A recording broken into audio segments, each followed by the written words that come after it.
بسم اللہ الرحمن الرحیم۔ السلام علیکم۔ یہ national audio library for the blind کی آواز ہے۔ آج ہم آپ کے لیے جو کتاب ریکارڈ کر رہے ہیں اس کا نام ہے باتیں کینیڈا کی، ایک کینیڈین امیگرینٹ کی داستان۔ اس کے مصنف ہیں فروخ سلیم اور آواز لبابہ حیدر کی ہے۔ اگر آپ بھی ہم سے کوئی کتاب ریکارڈ کرانا چاہتے ہیں تو فون نمبر 0321434287 پر ہم سے رابطہ کریں۔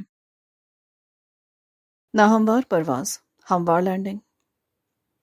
جیسے ہی جہاز کے مائک پر اعلان ہوا کہ ہم تھوڑی دیر میں پیئرسن ایئرپورٹ ٹورانٹو پر اترنے والے ہیں تو میرے دل کی دھڑکن بہت تیز ہو گئی۔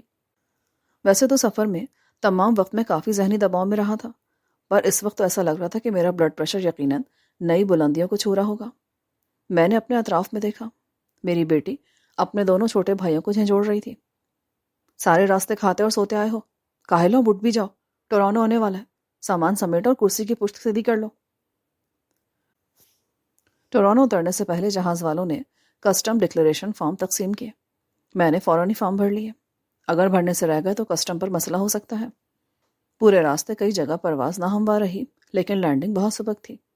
جہاز کو اترنے کا پتہ ہی نہ چلا۔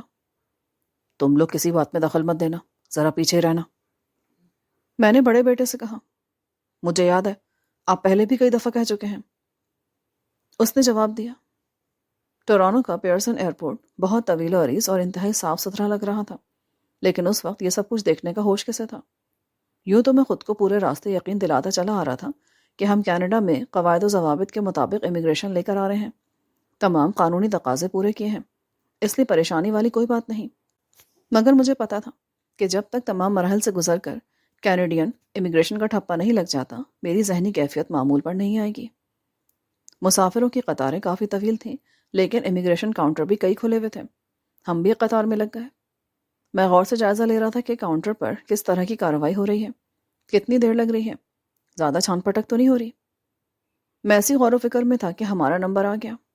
امیگریشن آفیسر نے ہمارے پاسپورٹ اور دیگر کاغذات چیک کیے۔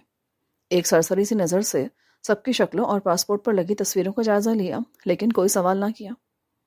کارروائی مکمل کرنے کے بعد اس نے ہمارے کاغذات واپس کیے اور کہا، ویلکم ٹو کینیڈا۔ چندہ مغلی تو یقین ہی نہیں آیا کہ سب کچھ اتنی آسانی سے کیسے ہو گیا۔ مجھے تو بتایا گیا تھا کہ بال کی کھال نکالی جائے گی، پتہ نہیں کیا کیا ہوگا۔ ملنے جلنے والوں نے بہت ڈرا رکھا تھا، خواہ سارے راستے ہم پریشان رہے۔ کیا ہم لوگ جا سکتے ہیں؟ میں نے نہایت احمقانہ سوال کیا۔ امیگریشن آفیسر مسکرایا۔ یہ آپ کا اپنا ملک ہے، انجوائے۔ میں ذرا سا جھیپا، شکریہ ادا کیا اور کاغذات سمیٹتے ہوئے کاؤنٹر چھوڑ دیا۔ لائیں، اب سارے پاسپورٹ اور کاغذات مجھے دے دیں، میں ان کو ترتیب سے لگا دوں، ابھی سامان کے کسٹم کا مرحلہ بھی درپیش ہے۔ بیگم کو کاغذات کی بہت فکر تھی۔ ہمارے پاس 10 سوٹ کیس تھے۔ 5 لوگوں پر مشتمل امیگرینٹ فیملی کے لحاظ سے سامان کم تھا، لیکن اسے لے کر چلنا آسان نہ تھا۔ ہم نے سامان کے لیے 4 عدد ٹرالیاں لیں، سفری بیگ کندھوں پر لٹکائے اور ہاتھوں میں پاسپورٹ لے کر کسٹم کرانے پہنچ گئے۔ کسٹم آفیسر نے ہم سے ڈکلیریشن فارم لیا۔ اس فارم میں ڈیوٹی کے قابل کوئی چیز نہ تھی۔ سامان میں کیا ہے؟ سگریٹ، کھانے کا سامان؟ نہیں، صرف ضرورت کا سامان ہے، میں نے جواب دیا۔ میں نے اپنے سامان کی لسٹ بنا رکھی تھی، سوچا کہ اگر تفصیلات میں جائیں گے تو لسٹ تھما دوں گا۔ کچھ سامان بعد میں تو نہیں آئے گا؟ سوال کیا گیا۔ نہیں، جو کچھ ہے یہی ہے۔ کسٹم والے نے ہمارے فارم پر ٹھپا لگایا، تھینک یو کہا اور آگے جانے کا اشارہ کر دیا۔ کسٹم ہال کے باہر نکلے تو لوگوں کا ایک ہجوم اپنے پیاروں کا انتظار کر رہا تھا۔ ہمارا انتظار کرنے والا کوئی نہیں تھا۔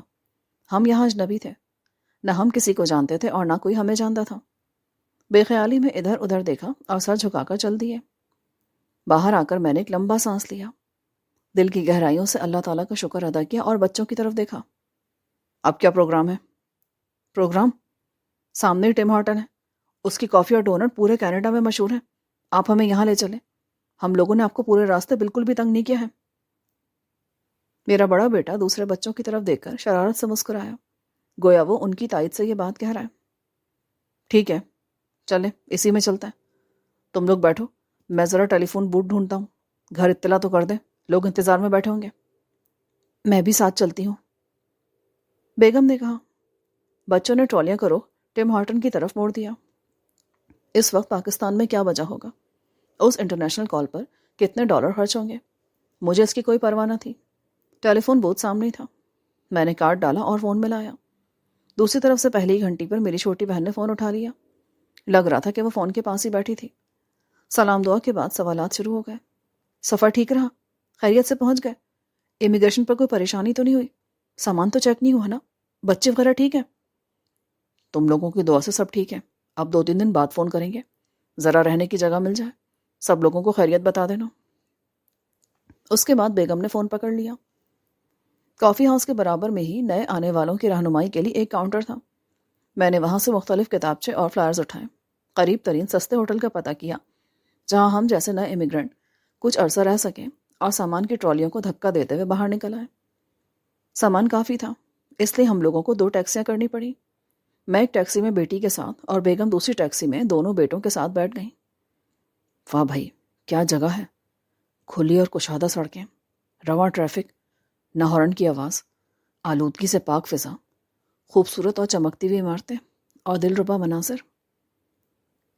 نومبر کا مہینہ تھا اور سردی مزاج پوچھ رہی تھی۔ مجھے لگ رہا تھا کہ سردی کے جو کپڑے ہم لوگ لائے ہیں وہ یہاں قطعی ناکافی ہوں گے۔ ہوٹل کا کرایہ خاصا مناسب تھا، $80 روز اور 2 اضافی بیڈ کے $10۔ ہم نے کمرے میں سامان رکھ کر ہوٹل کے ڈائننگ ہال کا رخ کیا۔ میری تو بھوک سے بری حالت تھی، سارا ذہنی اضطراب اور بے چینی رخصت ہو چکی تھی۔ انڈے کے سینڈوچ، بسکٹ اور کافی نعمت لگ رہی تھی۔ ہم نے احتیاطاً گوشت کی بنی ہوئی کسی چیز پر توجہ نہ دی۔ کھانے کے بعد کمرے کا رخ کیا۔ ہفتہ بھر کی ذہنی اور جسمانی مشقت اب اپنا اثر دکھا رہی تھی۔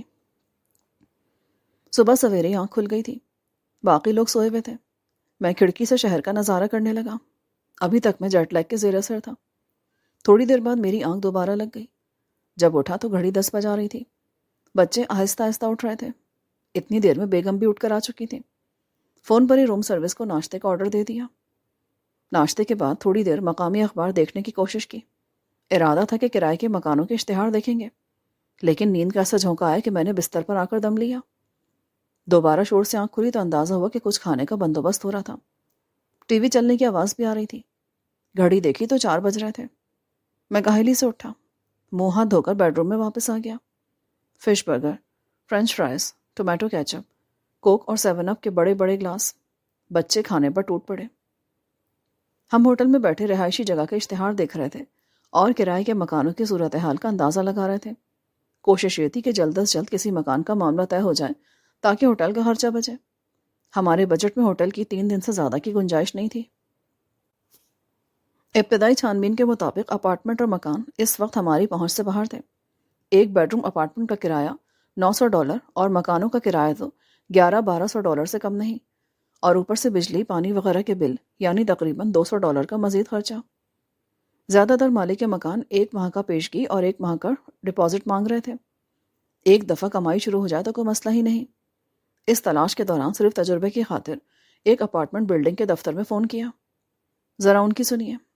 $1100 ماہانہ کرایہ، جس میں بجلی پانی سب شامل ہے، ٹیلی ویژن کیبل، ٹیلی فون، سب آپ کا اپنا، اور کار پارکنگ کے $40 الگ۔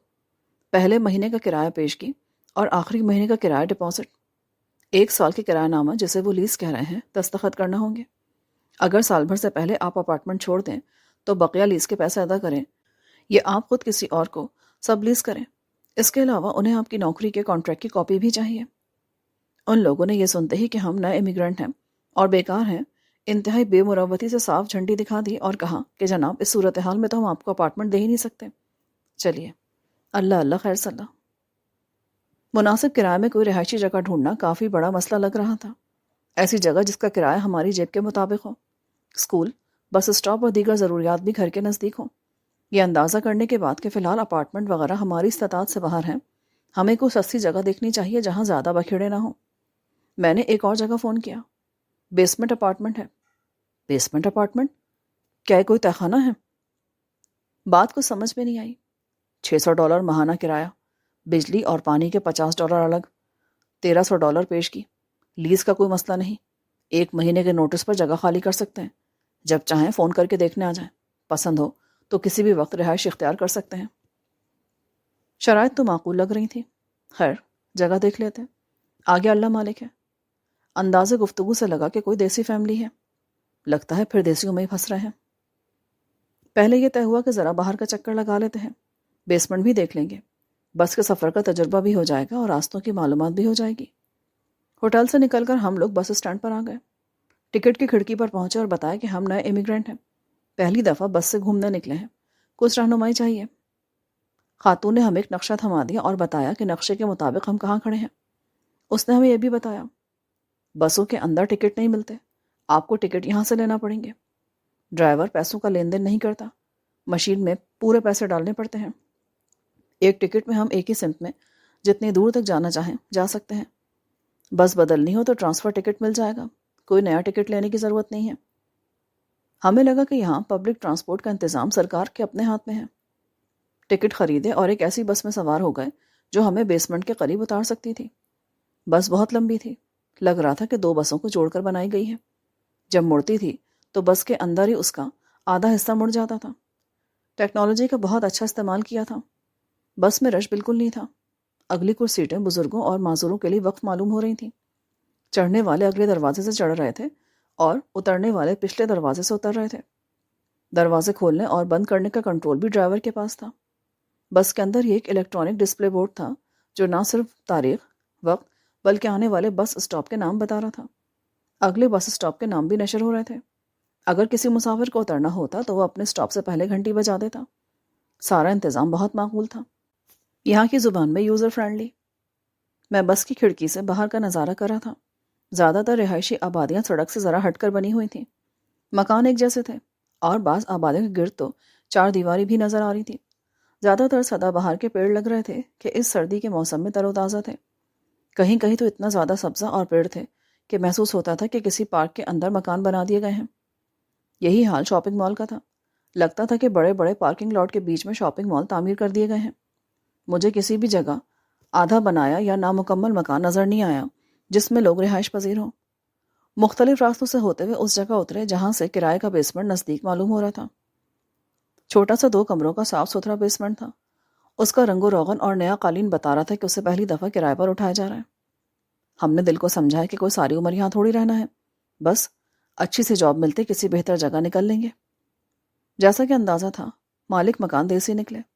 ہمارا کافی طویل انٹرویو لیا گیا، کب آئے، کہاں سے آئے، نوکری ہے یا نہیں، کرایہ کس تاریخ کو دو گے، دے بھی سکو گے یا نہیں، کتنے بچے ہیں، مہمان ہر وقت تو نہیں آئیں گے، سگریٹ تو نہیں پیتے، سامان کتنا ہے۔ کرایہ $600 طے ہوا، $1200 دے دیں گے، ماہانہ بلوں کا 1/3 ہم دیں گے، کرایہ ہر مہینے کی 5 یا اس سے پہلے دے دیں گے، کرایہ نقد یا چیک کی صورت میں ہو سکتا ہے، ایک گاڑی کی پارکنگ کی سہولت، ہر ہفتے ایک کوڑے کا تھیلا یعنی گاربیج بیگ رکھ سکتے ہیں، زیادہ مہمانداری نہیں ہوگی، ہمارے ساتھ کوئی دوسرا نہیں ٹھہرے گا، بجلی کم سے کم چلائیں گے، پانی بھی دیکھ بھال کر استعمال کریں گے، وغیرہ وغیرہ۔ یہ سمجھ میں نہیں آیا کہ ایک کار کی پارکنگ کی سہولت سے کیا مطلب ہے۔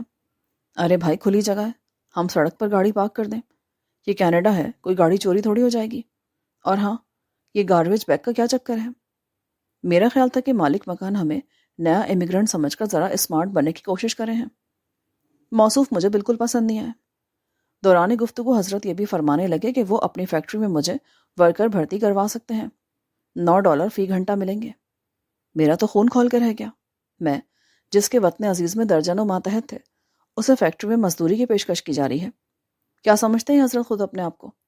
بس ہم ذرا نئے ہیں، تھوڑے قدم جمنے دو، اس کے بعد تو ان کے جیسے کئی ہمارے آگے پیچھے پھریں گے۔ بیگم میری کیفیت سمجھ گئی، بات بدل دی، ورنہ شاید بات بڑھ جاتی اور مکان، میرا مطلب ہے کہ بیسمنٹ بھی ہاتھ سے جاتا۔ باہر نکلے تو ڈالر اور روپے میں فرق کرنے کی ضرورت محسوس ہوئی۔